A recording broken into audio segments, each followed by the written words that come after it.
Aujourd'hui, j'aimerais partager avec vous le livre d'une femme visionnaire, absolument brillante et qui fait des recherches documentaires complètement approfondies et édifiantes.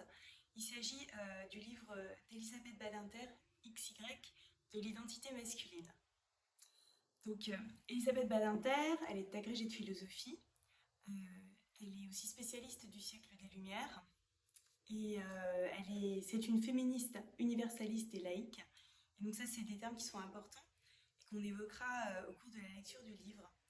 Elle offre en fait à travers ces 6 séminaires qu'elle a donnés à l'école polytechnique une vraie recherche très étayée, documentaire, historique, biologique aussi, il y a beaucoup de biologie dedans, et culturelle. C'est une étude très approfondie de la masculinité et de son évolution à travers les sociétés.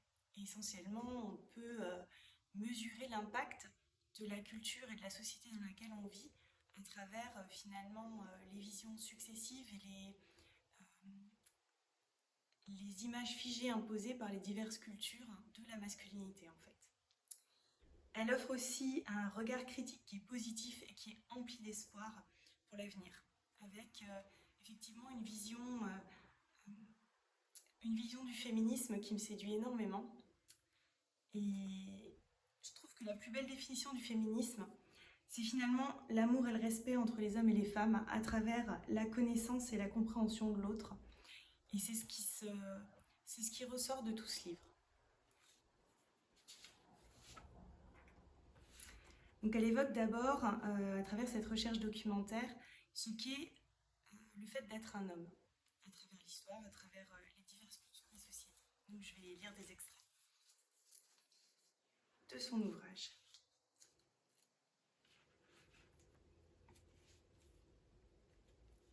Sans en être pleinement conscient, nous faisons comme si la féminité était naturelle, donc inéluctable, alors que la masculinité devrait s'acquérir et se payer cher. L'homme lui-même et ceux qui l'entourent sont si peu sûrs de son identité sexuelle que l'on exige des preuves de sa virilité. Prouve que tu es un homme. Tel est le défi permanent auquel est confronté un être masculin.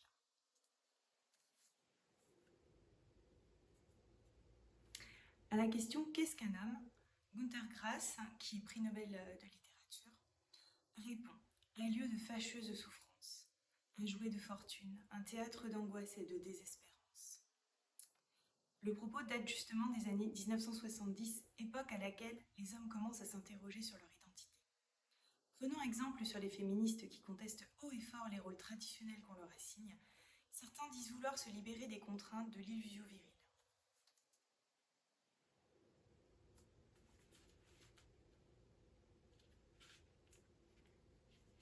Repenser la masculinité est une urgence que les Américains ont perçue plus vite que les autres. Ils ont donné naissance aux Men's Studies, qui fleurissent aussi bien en Angleterre qu'aux États-Unis. Les féministes américaines reprochent souvent aux Françaises leur connivence avec les hommes. Et la Française n'a jamais tout à fait rompu le dialogue avec son complice. La solidarité des sexes a survécu à tout, y compris aux périodes de remise en question les plus aiguës. La virilité est moins contestée de ce côté de l'Atlantique. La violence masculine y est moins grande, et les hommes ont moins peur des femmes, et réciproquement. Résultat, le problème de la masculinité se pose ici avec moins d'acuité qu'ailleurs. Donc ça permet de voir un petit peu l'impact sur l'évolution des visions de la masculinité des différentes sociétés et cultures. Elle cite également des éléments de biologie avec un regard qui est très intéressant. Pendant les premières semaines, les embryons XY et XX sont anatomiquement identiques, dotés à la fois des canaux femelles et mâles. Ils sont sexuellement bipotentiels. Chez le fœtus mâle, la différenciation commence vers le 40e jour, alors qu'elle ne débute chez le fœtus femelle qu'après le 2e mois.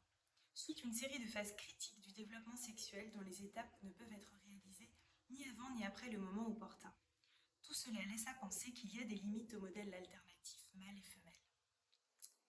Outre que les embryons XY et XX sont anatomiquement semblables jusqu'à la 6e semaine, hommes et femmes ont en commun les mêmes hormones sexuelles, seules varient les quantités. Donc ça permet de se faire une idée tout de même de la ressemblance des sexes initialement et qui aboutira finalement à sa conclusion concernant le modèle androgyne qui est absolument passionnante, qu'on verra plus tard. Alors, les crises de la masculinité, finalement, sont souvent une résultante ou ont lieu à l'occasion de combats féministes. Et notamment, on va voir quelques passages où elle parle de Simone de Beauvoir, qui est donc une féministe, également une théoricienne du féminisme, tout comme Elisabeth Badinter.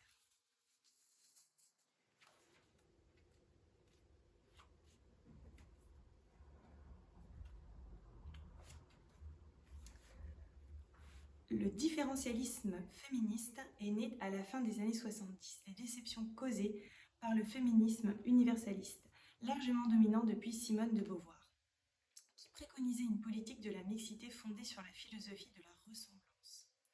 On lui reprocha de n'avoir pas intégré les problèmes essentiels, constatant que les femmes avaient peu gagné à ce régime, sinon la double journée de travail, les métiers les moins rémunérés et une pression sexuelle masculine plus forte que jamais.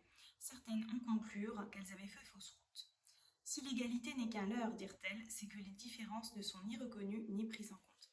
Et c'est un élément extrêmement important parce que dans son approche de la masculinité, elle parle essentiellement, notamment, des ressemblances entre les sexes et finalement de comment se définir au niveau du genre et comment ça peut être vécu par les individus. Et là, il y a un petit descriptif de ce qu'est le féminisme universaliste, qui considère que les femmes et les hommes doivent être à égalité à tous les niveaux, et notamment en termes de droits. Et suite effectivement aux questions qui ont pu se poser sur les acquis du féminisme, enfin, liés au féminisme universaliste, donc c'est ce qu'elle explique, avec en l'occurrence le problème de l'absence de répartition des tâches, il y a eu effectivement un nouveau mouvement qui est né, c'est le féminisme essentialiste qui part du principe qu'il faut prendre en compte le genre pour envisager le féminisme. Et bon, je m'inscris complètement dans la lignée d'Elisabeth Badinter en tant que féministe universaliste. Je pense effectivement qu'il y a énormément de travers à opter pour l'essentialisme et qu'il faut vraiment rester sur une ligne dure d'égalité entre les hommes et les femmes et d'égalité des droits pour les deux.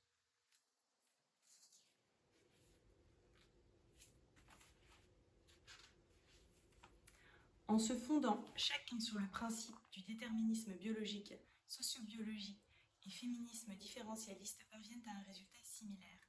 L'un est toujours valorisé aux dépens de l'autre. Dans cette optique, hommes et femmes n'ont plus qu'à se rencontrer que le temps de l'insémination. L'essentialisme aboutit nécessairement à la séparation et au pire, à l'oppression. Donc ça, c'était un élément particulièrement intéressant à mon sens sur la définition et les orientations du féminisme parce que ça permet de définir le projet féministe réel qui est de pouvoir vivre ensemble avec les mêmes droits. Donc elle évoque ensuite l'identité masculine.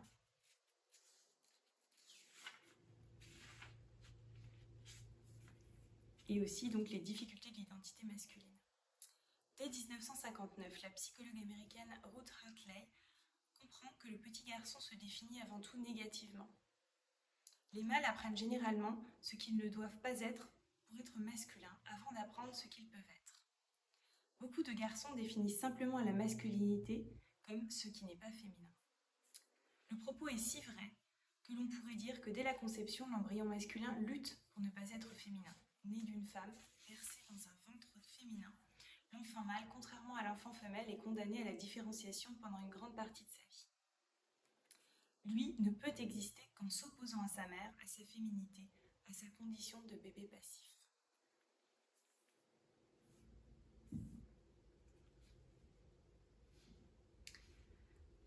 Et elle décrit l'effort qui doit être réalisé, notamment dans la société patriarcale, pour arriver à la masculinité et à l'identité masculine.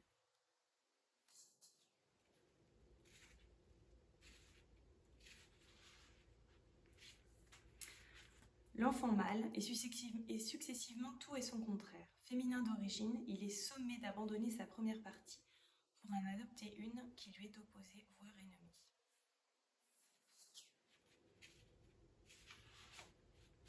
Pour devenir un homme, il devra apprendre à se différencier de sa mère et à refouler au plus profond de lui cette passivité délicieuse où il ne faisait qu'un avec elle.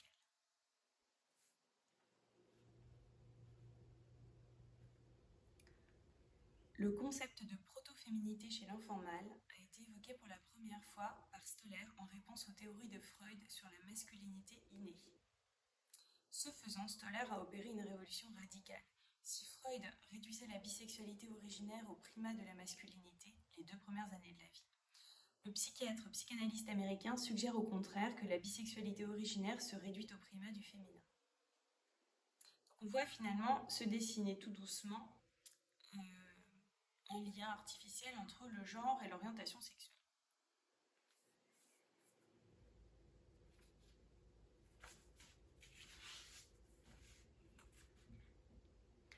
La symbiose maternelle est bénéfique aux 2 sexes parce qu'elle est à l'origine des sentiments nourriciers de tendresse et d'attachement chez le futur adulte. Elle est associée à des comportements positifs et chaleureux. Donc ça, c'est la position qui est tenue par Elisabeth Badinter et qui est très intéressante parce qu'en fait, elle se met en opposition avec le fait que l'enfant mâle devrait avoir un vrai arrachement à l'environnement féminin pour pouvoir s'identifier comme masculin. Et donc ça, c'est vraiment la définition qui est faite du masculin dans le modèle patriarcal. Et en cela, c'est vraiment c'est très intéressant la manière dont elle se positionne en disant qu'effectivement non, cette symbiose maternelle est bénéfique aux 2 sexes. Si douloureuse soit-elle, cette séparation au couteau n'est pas seulement le signe que la fusion maternelle doit prendre fin, elle est aussi la récupération symbolique du fils par le père, le premier acte de la différenciation sexuelle. Voilà comment est vue l'entrée dans la masculinité par le modèle patriarcal. Même bien refoulée, la symbiose maternelle hante l'inconscient masculin. Parce que les hommes ont été élevés depuis des millénaires uniquement par des femmes, il leur faut dépenser des trésors d'énergie pour garder les frontières. Tenir les femmes à distance est le seul moyen de sauver sa virilité. On voit les conséquences absolument dramatiques sur la psychologie masculine à devoir maintenir cette différenciation et cette séparation avec le féminin et donc initialement avec la mère. La masculinité dans le modèle traditionnel patriarcal, donc Elisabeth Badinter refait le point sur les injonctions qui sont faites à l'enfant garçon, enfin au garçon. D'abord la dissociation avec la mère, ensuite la distinction avec le sexe féminin, donc je ne suis pas ma mère, je ne suis pas une fille, et enfin prouver qu'il n'est pas homosexuel. Donc ça, c'est les pressions culturelles, sociales du modèle patriarcal. Et là, on voit de nouveau l'intrication du genre et de l'orientation sexuelle qui pourtant ne devrait pas être associée, ne devrait pas être associée. Chacun devrait pouvoir ressentir librement son orientation sexuelle sans qu'il y ait un modèle qui soit prédéfini par le genre et qui soit imposé. Et dans cette société patriarcale, on part du principe que l'homme engendre l'homme, donc après s'être séparé de sa mère, avoir prouvé qu'il n'était pas une fille et avoir effectivement prouvé qu'il n'était pas homosexuel, il passe selon les types de sociétés par des rites initiatiques ou alors par une pédagogie homosexuelle, donc une phase d'homosexualité affective ou physique qui le conduit vers l'état d'homme, adulte. On le voit chez les Grecs, on le voit aussi dans d'autres cultures traditionnelles.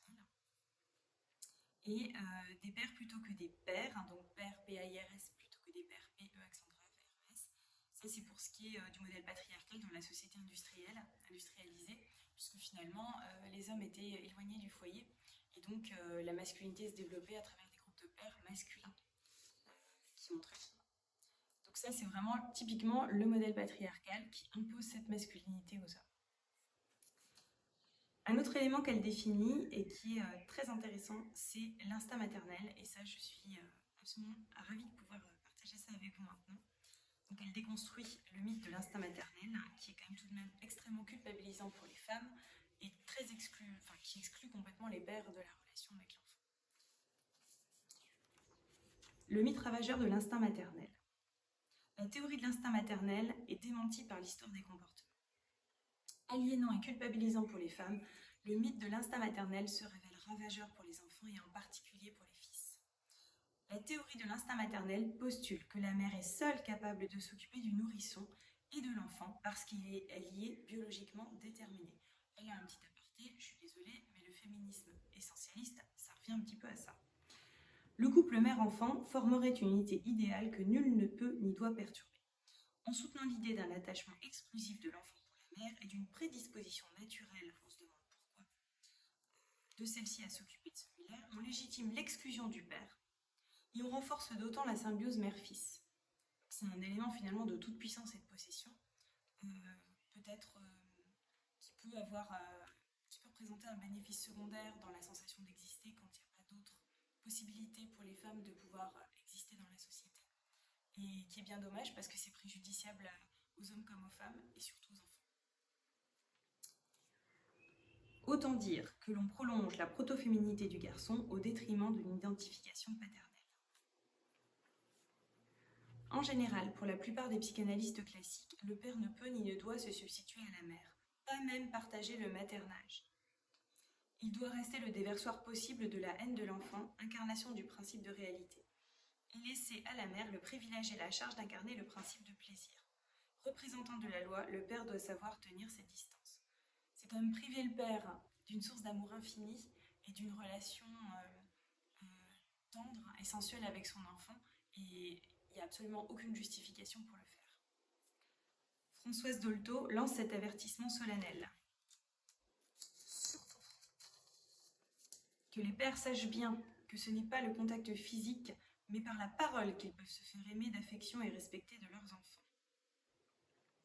Comment mieux dire que le maternage et mignotage du tout petit sont déconseillés au père sous peine de perdre son statut équilibrant pour l'enfant. L'amour paternel aurait ceci de particulier qui ne s'exprime qu'à distance. Entre lui et son enfant, la raison est l'intermédiaire nécessaire qui justement permet de garder ces distances. Cette conception de la paternité, en tout point conforme à la tradition patriarcale, aboutit à renforcer la dyade mère-enfant et en particulier mère-fils. Donc l'impact réel de la société, de la culture et des psychanalystes sur la relation père-enfant est quand même absolument désastreuse. Ça ne concerne pas tout le monde, mais c'est les courants psychanalystes et les courants de psychologie qui ont quand même abouti à conforter finalement le rôle du père dans un rôle séparateur, distant et en l'excluant complètement du maternage.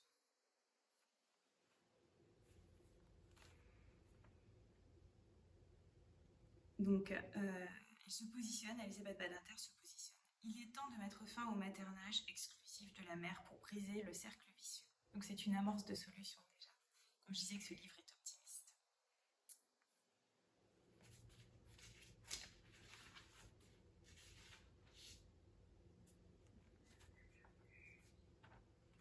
La peur d'être homosexuel empoisonne toute possibilité d'un érotisme masculin et empêche beaucoup de pères de toucher leur fils.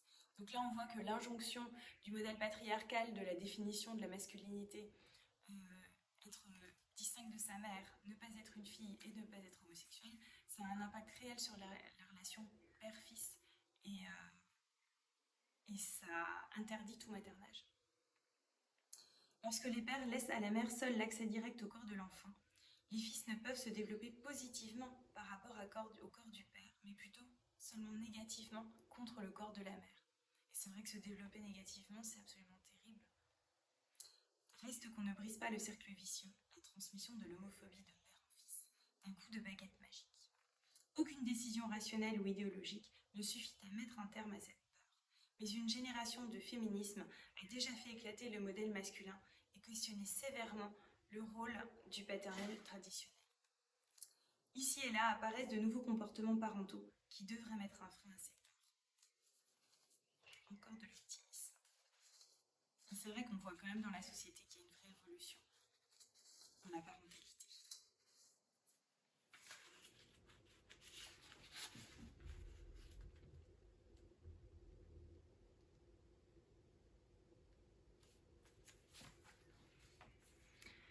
Contrairement à la tradition culturelle et linguistique, le maternage n'a pas de sexe. Pour éviter le piège du langage, les anglo-saxons lui préfèrent souvent le mot plus neutre de nurturing, qui signifie nourrir physiquement et affectivement, parenting, les deux termes ayant l'avantage d'effacer les distinctions sexuelles. Un mot de l'homosexualité. C'est absolument incroyable comment systématiquement, quand on parle du genre, on parle de l'orientation sexuelle. Le genre biologique au sens reproductif, c'est une chose. L'orientation sexuelle ne devrait pas être associée au genre. Il devrait y avoir une bienveillance de la société pour que chacun puisse se développer comme il le souhaite par rapport à son orientation sexuelle ou à sa bisexualité.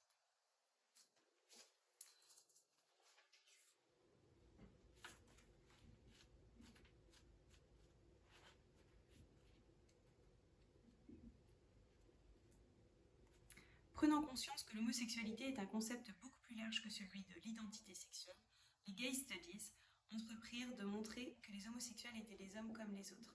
Même si l'homosexualité est un refus des rôles sexuels traditionnels, la sexualité ne détermine pas le genre. Dorénavant, ceux qui pensent l'homosexualité prennent grand soin de rejeter toute assimilation entre identité et orientation sexuelle. Ils font la critique de la philosophie essentialiste et traquent tous les mots qui peuvent y conduire.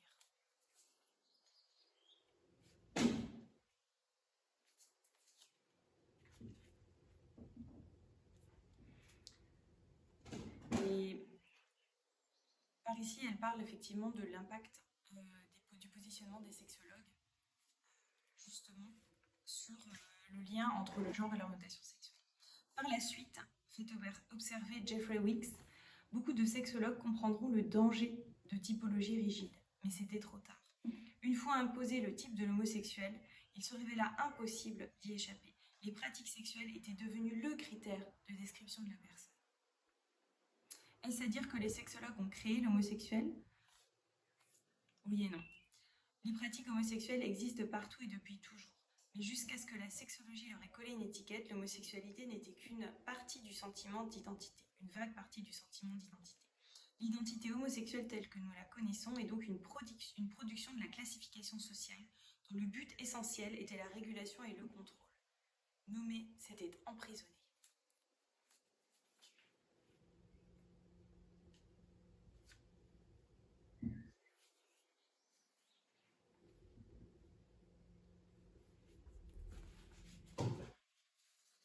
Donc on en vient à l'homophobie.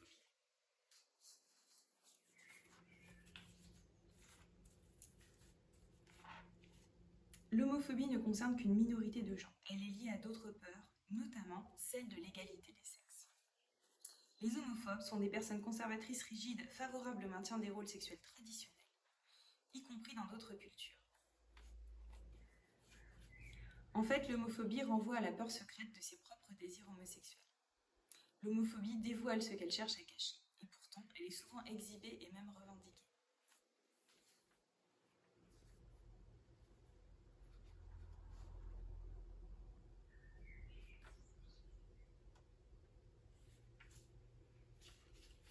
Elle en vient ensuite à définir l'homme en mutation, c'est-à-dire qu'il y avait l'homme issu du schéma patriarcal, qui était un homme en souffrance, qui devait se différencier de la mère par qui il avait été materné de manière exclusive. Puis il y a eu une évolution vers un autre type d'homme qui a été malmené par les révolutions féministes successives. Et c'est ce qu'elle décrit. Donc en fait, elle décrit la nécessaire guérison de l'homme malade du patriarcat. Pour pouvoir développer un autre type.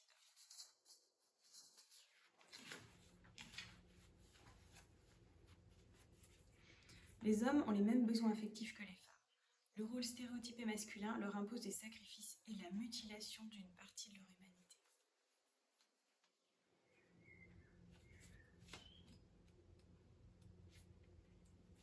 Le système patriarcal a accouché d'un homme mutilé, incapable de réconcilier X et Y. Son héritage paternel et maternel. La construction de la masculinité se confondait avec le processus de différenciation. Nul ne songeait alors à recoller les morceaux de l'identité primaire et secondaire. La société industrielle a empiré la situation en retirant les pères aux fils.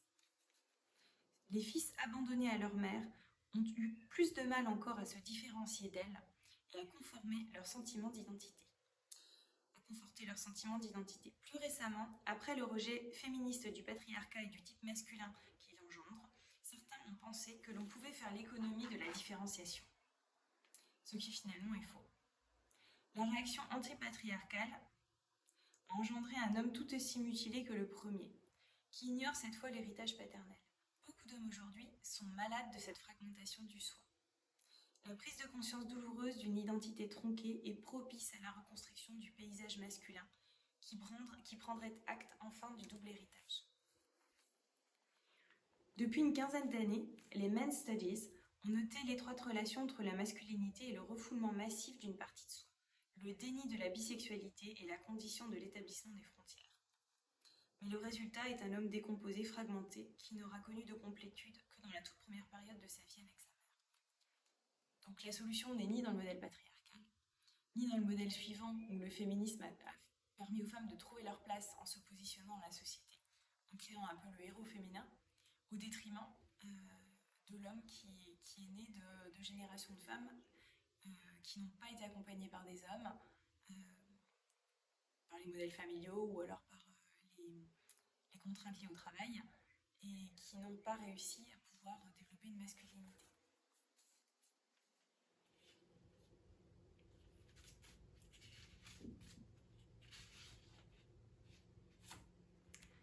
Être un homme, selon Norman Mailer, est la bataille sans fin de toute une vie. L'homme guerroie perpétuellement contre lui-même pour ne jamais céder à la faiblesse et à la passivité qui le guettent toujours.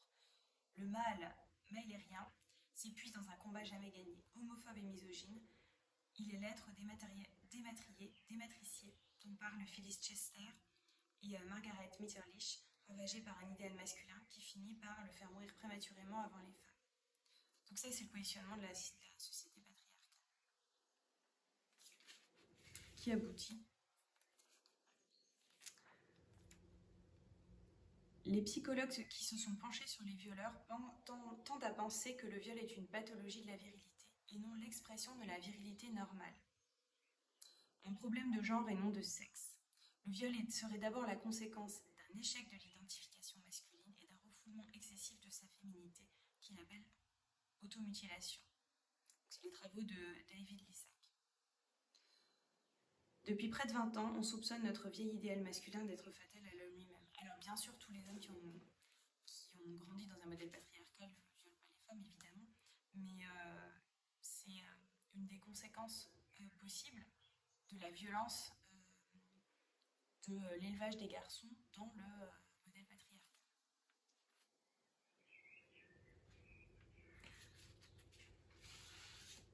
Donc on a l'autre pendant, c'est finalement ce qu'elle appelle l'homme mou, qui est une notion qui a été développée aux dépens de l'homme dur, enfin en contraire absolu par rapport à l'homme dur qui était l'homme issu du modèle patriarcal.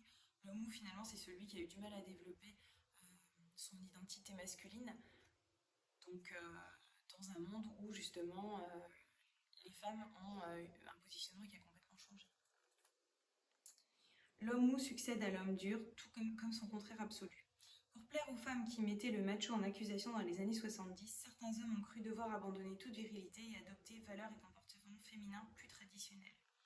L'homme dur à la féminité refoulée laisse place à l'homme mou à la masculinité ignorée. C'est pas une solution non plus.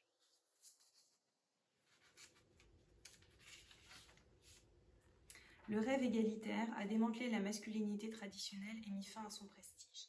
Cela s'est traduit par un rejet des valeurs masculines et l'idéalisation des valeurs féminines. La plupart des hommes se sont sentis mis au banc des accusés. Angoisse, culpabilité et agressivité furent les réactions les plus communes, ce qui n'est pas du tout une solution pour vivre ensemble.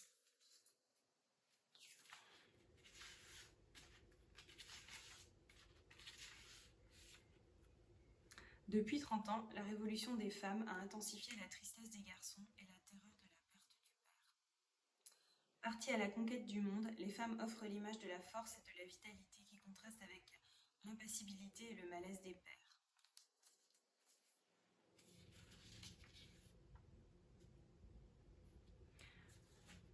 Et comme Elisabeth Badinter est une femme brillante qui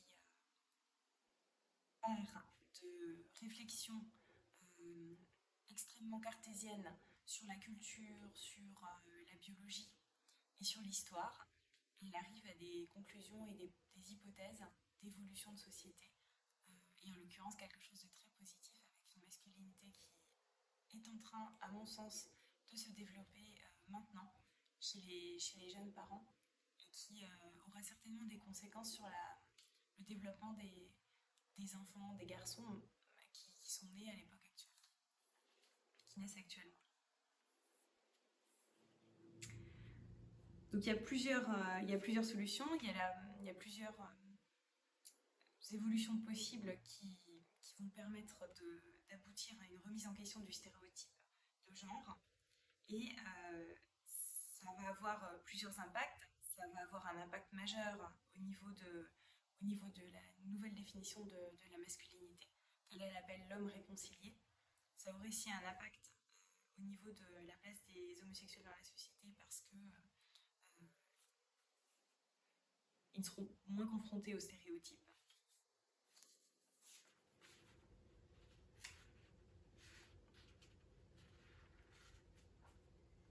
Selon Gary Kingsman, la seule remise en cause des stéréotypes masculins et féminins par les hétérosexuels des deux sexes sortirait les homosexuels de la prison du genre. Les plus mutilés de tous sont les homosexuels qui ont intériorisé le rejet des hétérosexuels, autrement dit, les homosexuels homophobes. On voit l'impact de la culture et des conditions dans lesquelles on peut être élevé avec des stéréotypes de genre.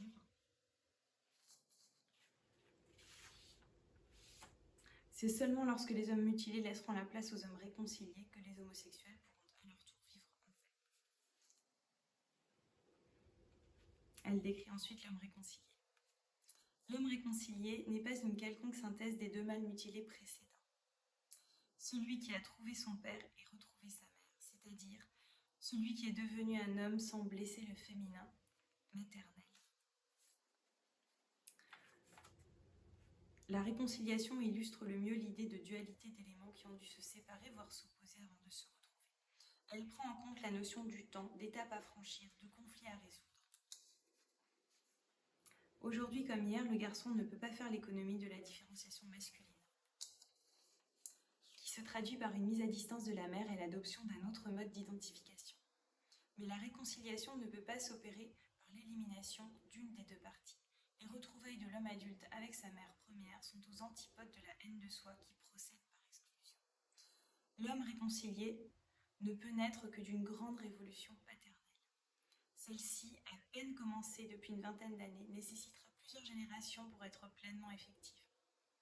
Elle appelle un changement radical des mentalités et une profonde transformation des conditions de vie privée et professionnelle. Et elle en vient à définir, à parler de la notion d'androgyna. Mâles et femelles ne deviennent pleinement humains que dans l'androgyna, lequel est double ou ne l'est pas.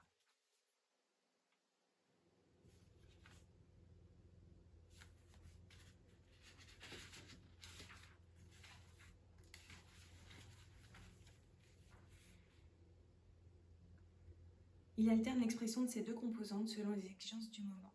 Les femmes jouent très bien de cette alternance en fonction des étapes de la vie ou des circonstances. Les hommes peuvent faire de même.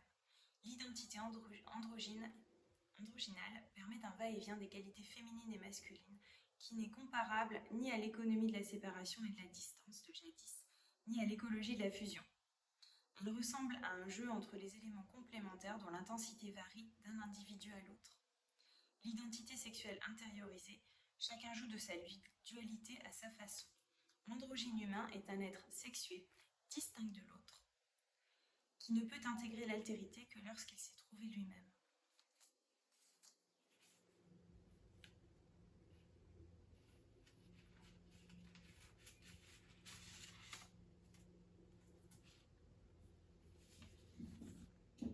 La fin du patriarcat marque le début d'une toute nouvelle paternité. L'homme réconcilié ne ressemble plus au père de jadis. C'est au cours des 2 premières années de leur existence que les garçons ont absolument besoin du père. Henri Biller précise que les garçons ont souffert de l'absence du père tout au début de leur vie et sont alors plus handicapés au regard de plusieurs dimensions de leur personnalité que ceux qui ont été privés de leur père à un âge plus avancé.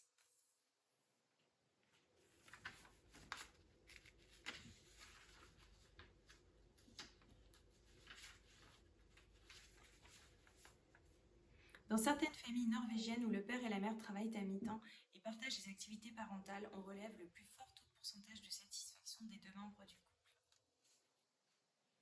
Donc on voit que c'est aussi un effort de société.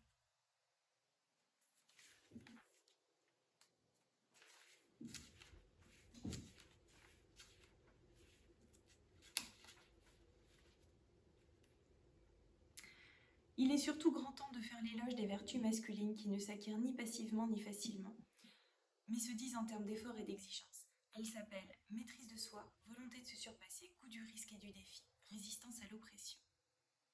Elles sont les conditions de la création, mais aussi de la dignité. Elles appartiennent à tout être humain, au même titre que les vertus féminines. Celles-ci conservent le monde, celles-là font reculer les limites. Loin d'être incompatibles, elles sont indissociables pour prétendre au titre d'humain. Les femmes l'ont compris un peu avant les hommes et se réjouissent d'incarner cette humanité réconciliée.